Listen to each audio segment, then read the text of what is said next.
Assalamualaikum warahmatullahi wabarakatuh. Perkenalkan, saya Adelisa Alimuddin dari kelas 10 MIPA 3. Kali ini saya akan memaparkan sebuah materi, yaitu materi tentang pola kehidupan masyarakat pada masa perundagian. Apa sih masa perundagian itu?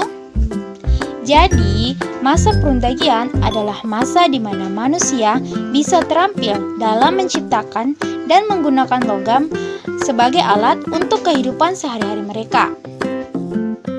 Lalu, kapan masa perundagian tersebut berlangsung?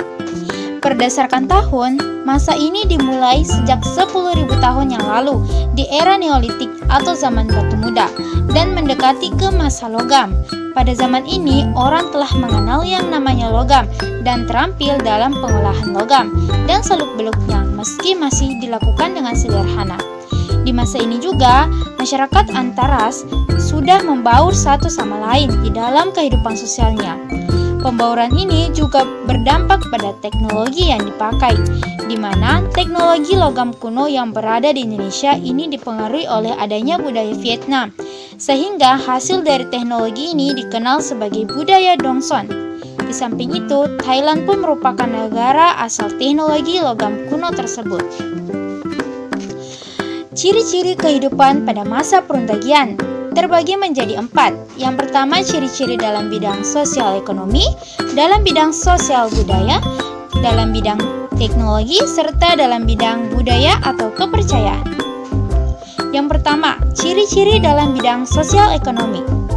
Yang pertama, tempat tinggal yang ditempati sudah ada yang bertingkat dan tidak lagi di dalam gua atau nomaden.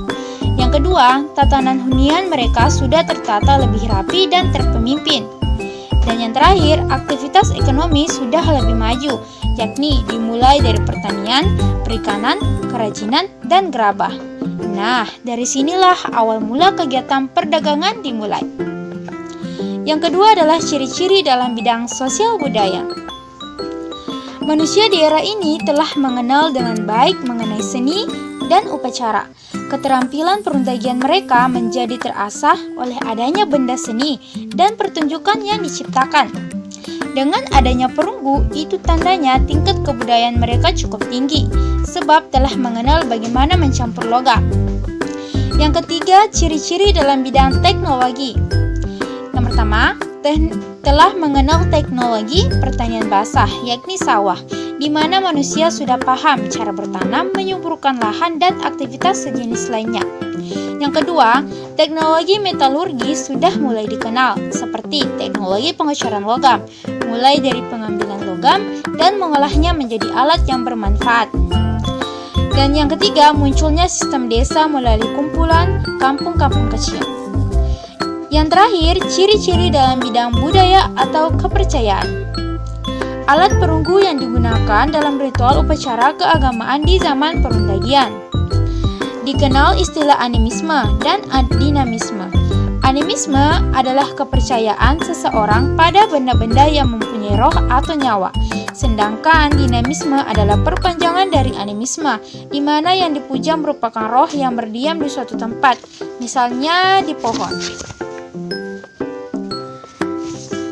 Lalu apa saja sih peninggalan pada masa perundagian?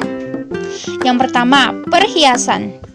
Untuk perhiasan sendiri yang dibuat di masa perundagian ini adalah berupa kalung, gelang, maupun gelang tangan maupun kaki, dan bandul kalung. Pada perhiasan logam ini ditemui di daerah Bogor, Malang, dan Bali. Yang kedua, kapak corong. Kapak corong ini terbuat dari logam dengan mempunyai bentuk yang gak jauh beda dengan kapak batu. Kapak corong juga disebut sebagai kapak sepatu sebab bentuknya merupai sepatu.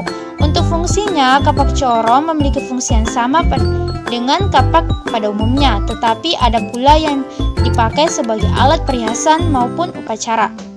Yang ketiga, nekara dan moko. Nekara adalah semacam berumbung yang terbuat dari bahan perunggu, di mana pada bagian tengahnya berpinggang dan untuk sisi atasnya tertutup.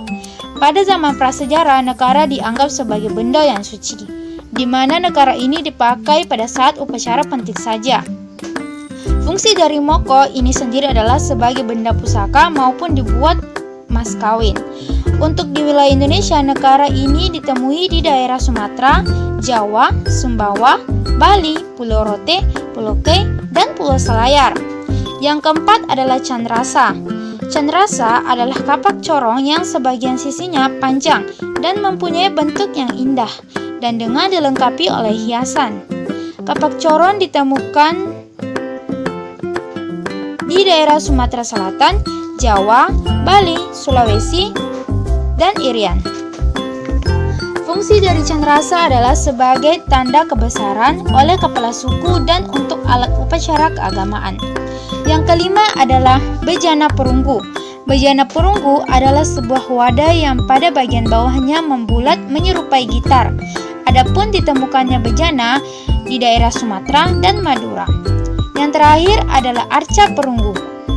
Arca ini memiliki bentuk yang beragam, diantaranya bentuk manusia atau hewan. Umumnya arca-arca ini memiliki bentuk yang kecil dan di atasnya ada lubang seperti cincin. Arca perunggu kemungkinan dipakai sebagai bandul kalung. Untuk arca ditemui di daerah Palembang, Bogor, Lumajang, dan Bangkinang.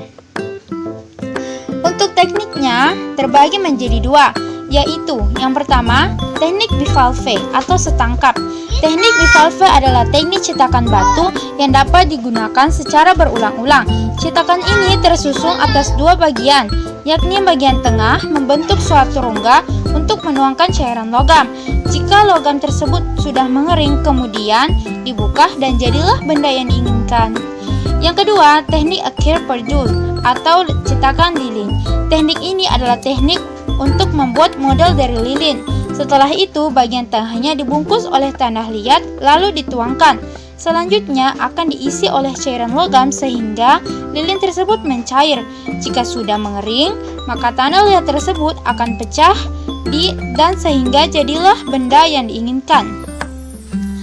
Oke teman-teman, demikianlah materi pembahasan kita tentang masa perundagian. Terima kasih dan semoga bermanfaat. Wassalamualaikum warahmatullahi wabarakatuh.